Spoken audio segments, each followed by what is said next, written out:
Trump Iran से इस बात से खफा है कि वो गाजा पट्टी का सवाल क्यों उठाता है। वो गाजा में बसने वाले लोगों को भी विस्थापित करने की खुलेआम धमकी दे रहे हैं और वहां कब्जा करने की बात भी करते हैं। लेकिन ट्रंप के लिए यह आसान होगा या महज एक बंदर घुड़की बनकर रह जाएगा, इसको समझने के लिए ये रिपोर्ट देखिए।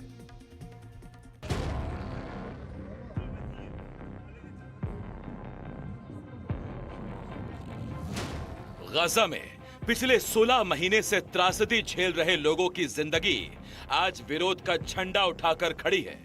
ये विरोध है अमेरिकी राष्ट्रपति डोनाल्ड ट्रंप के उस बयान का जिसमें वो गाजा पर कब्जा कर लेना चाहते हैं।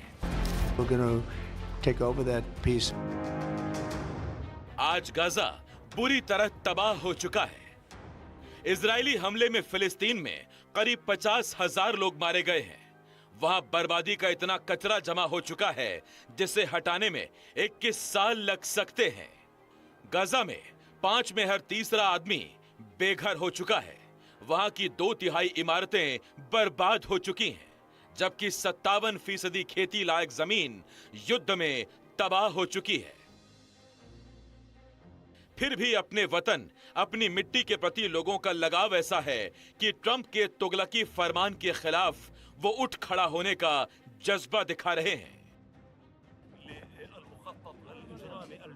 हम ट्रंप के आपराधिक नारकी योजना को साफ साफ नकारते हैं। वो हमारे लोगों को गाजा पट्टी से विस्थापित करने की बात कर रहे हैं, लेकिन इससे अपनी जमीन के लिए हमारा दृढ़ संकल्प मजबूत हुआ है। हमें उम्मीद है कि सभी देश हमारे साथ खड़े होंगे और विश्व स्थापन से बचने में हमारी मदद करेंगे। ये हमारी जमीन और हमारा घर है। हम इस पर जी चुके हैं। ये हमारे दादा दादी का घर है। क्या आप अपने घरों के नष्ट होने और अपने परिवारों के चले जाने से सहमत हैं? ट्रंप चाहते हैं कि गाजा में जिनके पुरखों की यादें सोई हैं, वो उस जगह को छोड़ दें और जॉर्डन या मिस्र चले जाएं। ट्रंप वहां अपने सपनों का नया संसार बसाना चाहते हैं।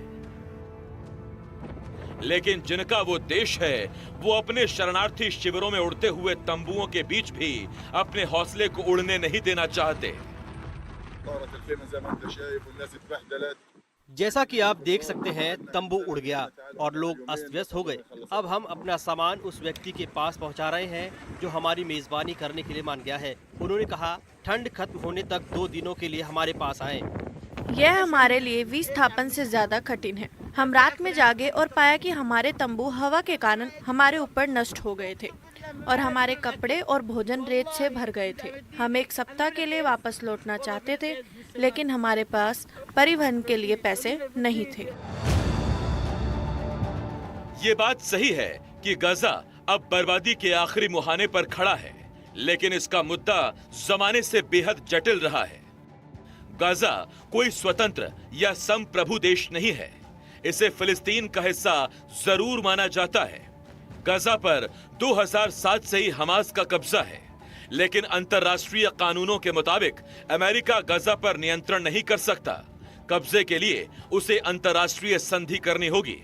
अगर अमेरिका जबरन युद्ध से गाजा पर कब्जा करना चाहेगा, तो संयुक्त राष्ट्र चार्टर किसी भी देश द्वारा दूसरे क्षेत्र पर जबरन कब्जा करने या शासन करने की इजाजत नहीं देगा।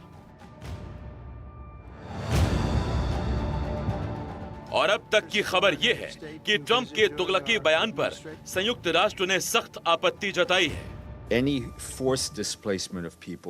लोगों का कोई भी जबरन विस्थापन जातीय सफाई के समान है। एक तरफ ट्रंप के खिलाफ अरब देश लामबंद होने लगे हैं, तो दूसरी तरफ अमेरिकी सीनेटरों को ही लग रहा है कि दुनिया के तमाम देश कहीं चीन की तरफ न बढ़ जाएं।